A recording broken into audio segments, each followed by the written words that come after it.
પોરબંદરના બિરલા હોલ પાછળ નેહા પેલેસ એપાર્ટમેન્ટમાં રહેતા મોબાઈલના વેપારી હિત પોપટની સગાઈ ફાયર બ્રિગેડ સામે શ્રીજી સંકુલ એપાર્ટમેન્ટમાં રહેતી સુહાસી જગદીશ રાયચુરા સાથે થઈ હતી.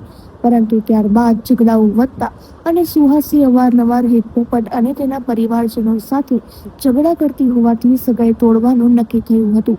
આથી સગાઈ તોડવાની ચાલી રહેલી વાતચીતમાં માથાકૂટ થતા સુહાસીએ તેની માતા શિલ્પા સાથે મળીને જૂનાગઢથી પરસોત્તમ માસ કરવા આવેલી તેની નણંદ વૃંદા વિશાલકુમાર નિર્મળને ઝપાઝપીમાં ધક્કો મારી દેતા કબાટમાં માથું અથડાતા વૃંદા મૃત્યુ પામી હતી.